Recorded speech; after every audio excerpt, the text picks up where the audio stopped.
all my NAAGAs at?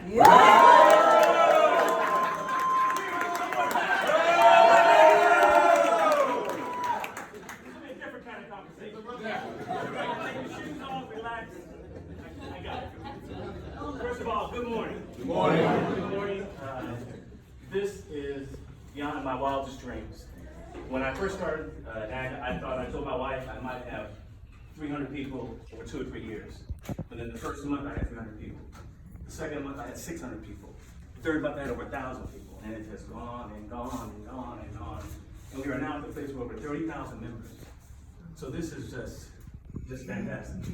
So if I get a little emotional today, if I start speaking in tongues, if I start screaming up and down, and I start crawling on the ground, just bear with me. Just know I've been going through this process and waiting for this process for 5 years. Just know you're on film. This is true. This is the NAAGA family. And what makes us different than any other firearms organization is that we are family. Brotherhood and sisterhood.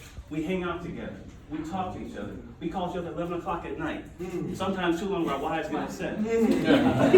We are a close unit. We are unified, not uniform. But let me describe the difference. Uniform means everybody looks alike, talks alike, walks alike. That's not unity. Unity is you can have your opinion, you can vote for who you want, but we all know at the end of the day we're NAAGA members. We agree to disagree, but we do not disconnect. I'm going to say that again. Repeat it with me. We agree to disagree, but not disconnect. That means we're on the same accord, bottom line. Now, when I think of NAAGA, I think of pride. I think of tactical excellence. I think of forward-thinking people. I think of pro-black, unapologetically. Now, this is the most unique firearms organization in the history of mankind. It's based, and I want to say this very carefully, it's based on an understanding that firearms equals stability, equals success of that particular community. If you look through history in the U.S., the communities that have not been able to protect themselves are those communities that have went down the drain. If you can't protect those coming into your community and keep out the invaders, you are at the mercy, and I mean at the mercy of the people around you. And that's something that I think our community needs to start really thinking about from a sobering standpoint. I'm very strategic, everyone knows me. I think things from A to Z, not just B. I think about the holistic view of not only this organization, but you, me, how we were perceived in the news media, how we were perceived in public. Everything you see that we do is for a reason. If you see me on TV, I've got a suit on, typically. It's for a reason. I want to challenge the narrative that you and I have seen previously of the black dude or the black woman that got the gun at the side, and he looks very, very negative. So we're here to change that narrative. I love my community. I love being around strong black men and women who have pride. I love seeing our youth realize their potential. But to have a vibrant, stable, and safe community, you have to be able to defend it when necessary. So let's take a look at this journey by talking for a moment about how I founded this organization. Now, I'm from a little place called Vallejo, California. It's 30 miles north of San Francisco, Oakland. I was born in what we call the South Side, or the rough side. Basically a blue-collar environment, or what we call no-collar.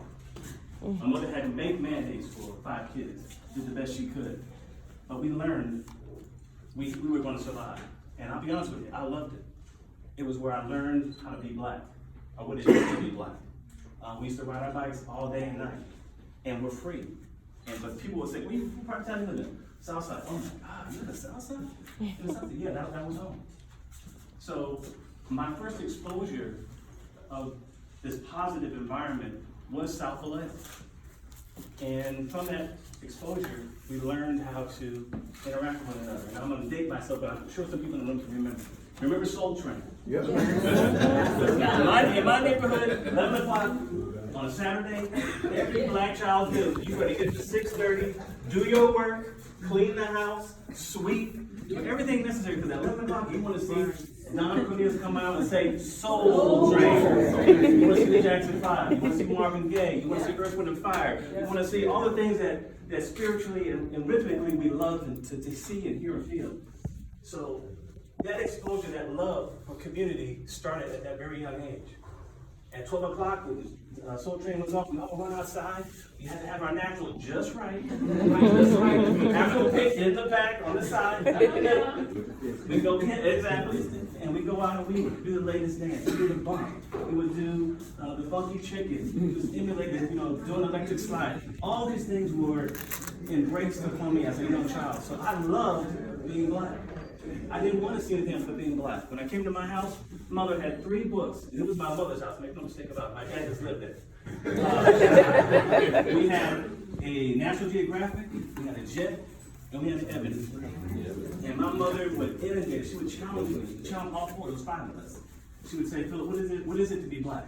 And I would look at my mom. I'm a little 5-year-old. And I said, Mom, I don't know. She said, it means to be great. You're blessed. You're from the greatest people on the face of this earth. You can do anything. The problem right now in our community is that we've forgotten that. Collectively, we can do anything we want. Anything. The blueprint is there. All we gotta do is look back at our ancestors and grab it.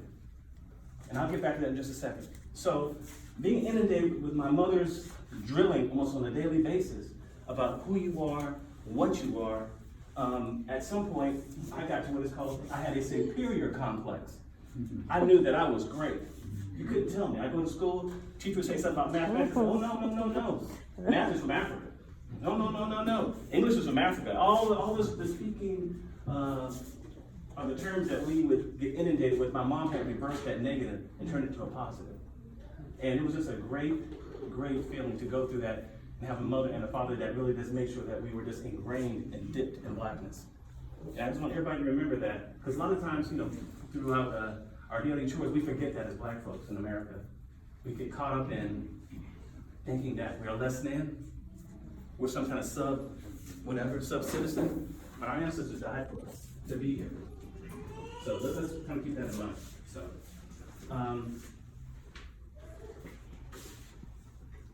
my neighborhood was a little different from a lot of the neighborhoods in California in that if you close your eyes and walk down the street, you thought you were in the South, because a lot of the families that came from the South to the West Coast to build ships. And Kaiser had won a federal contract where he was going to pay a great amount of money for a decent wage to blacks. But in the South, with Jim Crow laws, there's no way that blacks are going to get paid a fair amount. So all the blacks came to the West Coast, a lot in Vallejo, Hunters Point, in San Francisco. Some of you guys in Texas will know. And we being my father's father and friends, built those ships. So if you walk down the street and close your eyes, you hear accents from Louisiana, accents from Mississippi, accents from Alabama, Georgia. So you thought you were in the South. And I loved it. Sunday was a beautiful time, big dinners, close-knit families. And I got that initial taste, okay, this is what it is to be black. To be close, to be well-educated, to have pride in what you do and see about yourself and your community. So that's where it all started. And the reason why I want to tag that in before I start talking about NAAGA, I want you to know a little bit about me and how I came to this decision of starting this organization. When I started NAAGA, I wanted to accomplish 3 core goals. Listen carefully. 1, I wanted to build a firearms organization based on best practices for tactical training, safety standards, and firearms education. I'll say it again. I wanted to build a firearms organization based on best practices for tactical training, safety standards, and firearms education. In plain words, I wanted to produce black men and women who were solid in their core training with the firearm. When someone saw a NAAGA member, or when you see a NAAGA member at a gun range, only thing you can say is that, man, they know their stuff. They're focused, they know the fundamentals, they know the 4 rules of gun ownership. They're well trained. That's the image that I had in mind that I wanted to pursue when I started NAAGA. The second goal, and this is what separates us from any other organization, is that I wanted, and Doug will speak on this later, I wanted folks to have the heritage of the black arms made known to them. When you come to NAAGA, you quickly learn that you're not the first black person to shoot a gun. Partially.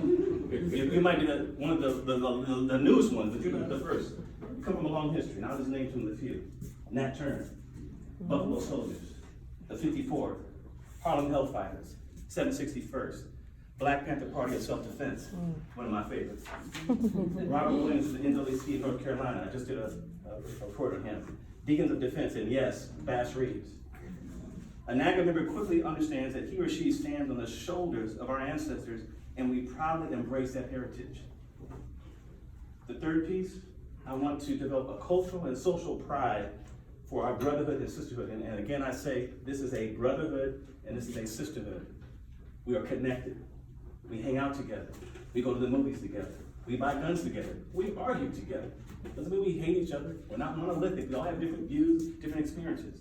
But this is a connection at the heart, not at the hip, at the heart. And that's the difference in our organization. Colin and other chapter presidents around the country promote this on a monthly basis. And it's something that we have to really embrace. My brother or my sister sitting next to me is someone that I have to love. And I use that term openly. I love all of you, like you're my brother and my sister. I'm a hugger. If I see you, I'm a hug you. What's up, man? How you doing? How you doing, man? I believe in that. We have to use the old ways of connecting back to each other. And this is the best place to do it. Are we about firearms? No doubt. That is the core focus of the organization. But in doing that, we can do other things. We can help our brother. How things are going at home? How things at the job? Those are conversations that make us different from any other organization where you just pay a fee, shoot at the range, and going home, and not having connection with the folks that you shoot with. So where's NAAGA today? I gave you kind of an outline of how we started, where we're at right now, and where we're gonna go. Some basic statistics are the following. We have 30,000 plus members, 85 chapters. Ooh. We'll have over 100 chapters by May. We have segments called what we call on deck. That means they've been vetted, background checks have been cleared. All we're doing is waiting for Oliver Price to say, go.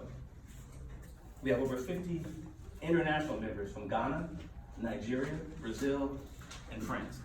And I want everybody to take note. When your message universally goes outside of a particular area or community and is welcome overseas, that means you're saying something that's hitting some points. Something is like, we got something here. I don't know exactly what it is, but we got something here. Every day, and this is the minimum numbers, we have at least 9 to 12 people that join. Rain, sleet, snow, at least 9 to 12 people join. On a good day, we might get 30. So it just depends. But we're at the point now, and we're just marketing the organization. This has all been word of mouth to get to this point. But at this point, my goal, I want 100,000 people within 2 years. And we can do that. We can easily do that. But we're going to have to market the organization in a particular way with the branding and how we present ourselves to the broader public. Right now, there are 6 million, just over 6 million African American firearm owners as we speak, nationwide. I want 10% of those within the next 10 years. So 2030, whoever's standing here, because it won't be me, they'll say, you know what, we've got 600,000 folks. That's the goal, 600,000. We can do it. We got social media, we've got you, and I think we're putting out a message, as I said before, that resonates with each and every one of you. So I think it's possible. I think we're in a good place. We have a lot to do. And as an organization, one of the things that we have to start talking about is a convention. And Colin touched upon it, but this is what a convention does. It energizes your base. It gets people like you talking about, what do you think the direction of the organization should go? What should it be focused on? I'm just one person. True, am I the national president? Yes, and I'm just one voice. Your voice might be just as important as what I'm saying. Your idea might be better than my idea. I'm a super smart person. I'm driven, but I'm not smart as anybody in this room. So a convention does that. You talk about black police relationships. You talk about what the direction of the organization. Do we want to become a PAC, a political action committee? And that's going to be a big discussion because we've gotten to the point where we are doing a really good job of making chapters and people learning how to shoot. But there's a quote, to whom much is given, much is required. And I'll say that again. To whom much is given, much is required. That means we're basically running a shutout here. We were playing a baseball game. Everything's been going well for NAAGA. Everything. chapters coming overseas, people are interested in. We have chapters coming down in the yin yang, they're all over the place. But do we want to stay in that lane? Or do we want to say, okay, you know what? We're okay, but some of my people are still suffering. Some brothers can't get gun licenses for no reason. They've got good credit, they have good jobs, but in their particular city, they can't get a gun. That's not right. I think, and this is me being selfish, we need to help those brothers and those sisters, and some sisters too. We have to help those who can't help themselves. And I think that's just my selfish, biased opinion. Can we stay in the lane? Yes. Well, let's think bigger than that. We are bigger than that. So I'm going to be pushing my agenda at the convention very, very hard. We need to have a pact. Now, some of you may disagree with that, and that's okay, because I still love you, and we're going to still having that conversation. It might be a tough conversation when you say, no, I just don't think we should do that. You get political waters, those are deep waters, automatically. You get enemies off the bat. Do we want to do that? Do we have the financial wherewithal to do that? Maybe, maybe not. But I think it's our obligation to help those, and not to be scared because, oh my God, that's just, you know, he can't get a license in Illinois. So we can't attack the state of Illinois, legally. Yes, we can. Our forefathers did. But they have the heart to do that, and we have to have the heart to do that. We'll also come up with the question: do we want to have international chapters? I don't think it's time or place right now, but we're starting to get emails from Nigeria, Ghana. I think Colin got an email from Nigeria the other day. So there are a lot of things we have to talk about. They're all discussions that we need to have, and some of those discussions are going to be tough. But let's not be afraid to have those discussions. I do not want to have an organization where everybody sits in their own little silo and is scared to talk about things that we want to talk about.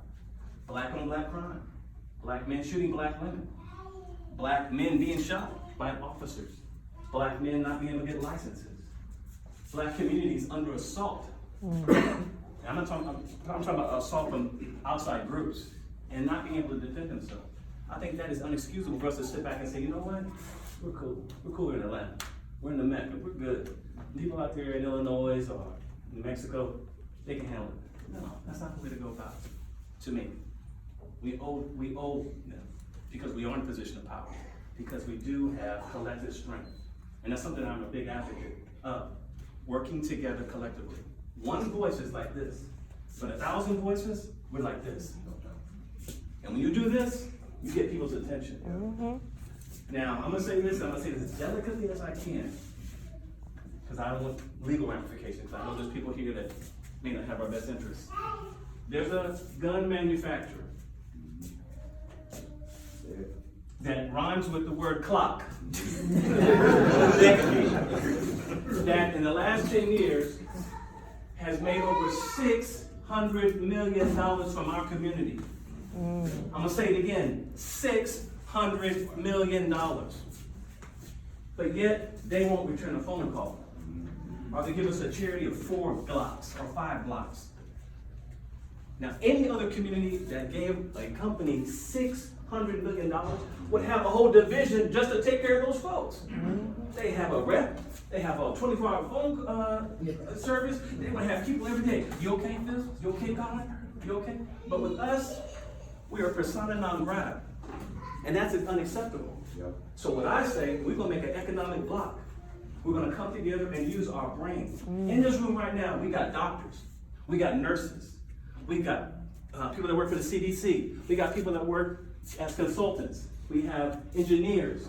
We have enough manpower and woman power to come up with an idea to develop a strategy, because that pisses me off. That pisses me off. When you sit here and take $600 million, I want a conversation. I want a discount. Just think if 600 million people, 400,000 black people at one time say, you know what, we're all gonna buy clocks on December 3rd, before the New Year's out. What kind of discount do you think we all could get? A big discount. We're not paying $400 or $500 for that gun anymore. We're paying $250, $200, $199. And 400,000 people buy the same gun the same day. That's called economic power. And I want everybody to think about our ancestors in the 60s did it. Remember the boycott? Bring out boycott. They say, okay, you're not gonna let us ride your bus? In the front? We're not gonna ride the bus at all. It broke them. Now, Clock has a lot of money. But one thing Clock doesn't like is bad advertising. Oh, they hate that. Their board of directors, they start losing their hair, they look like me. They're concerned, and oh my God, we gotta call that people, we gotta call people. So what we're gonna do, we're gonna do a strategic, we're not gonna do it now. We're gonna contact them in a very strategic, structured, calculated manner, and let them know the numbers that we have. And remember that $600 million, that's a lot. So, move on, because I can stay on that for the next two to 3 hours. I'm really pissed off. Now, how many African Americans, I'm gonna ask you a question, then I gotta close here. Colin's gonna beat me up, and he's much stronger than I. I'm gonna ask you a question, just think about it. Don't really have to answer, just think about this. How many African Americans came to this country in bondage and were never able to touch a gun? Just think about that. Just think. I mean, really dig deep and unpack it. 10 million? 20 million? 30 million? Think about that number. I say about 60 or 70 million. That's my guess. That's a lot of folks that came here and were never able to touch a gun. And that inability has directly impacted our community up until today. Now I'm going to flip it. Now I want you to really start thinking the last thing, strategically. Just think if those 60 or 70 million had a gun. Where would our communities be today? Dramatically different. Be intuitive when you look at a situation. Don't sit back and say, oh, this is the way it is. No, think about the solutions. Think about how you got there. Think about how we got there. If anyone ever tells you you don't need a gun, they're not your friend. Trust me, they're not your friend. They're a wolf in sheep clothing to me, and I don't care who it is. I'll say this. Cultural pride and cultural symbolism does not replace political accountability. If you want to get my vote, you better do something for my people. Period. I don't care what color. I don't care what Democratic or Republican Party or Libertarian or whatever. If you're not going to do something for my people, you're not going to get my vote. So I'm going to close and just tell everyone I love everybody. I'm excited. I'm enthused. I see this kind of energy in the room. I get fired up. I really get fired up. I'm typically a quiet guy that sits in the back, but when it comes to this organization, it's my heart. I've cried over this organization many times. I get calls from women that have been raped. I get calls by women that have had a gun being trained by us and have stopped already. I've talked to men that have been jogging to work and said, Philly, man, I'm glad I joined NAAGA because this guy came at me, or two guys came at me, and I pulled out my gun and I stopped from being robbed. When that message comes, or I get that email, and I get emails every day, 20 or 30 a day, that makes me proud. I know we're doing something right at a lower level, at the very bare minimum. So I just want to say, I love all of you. God bless you, and God bless NAAGA.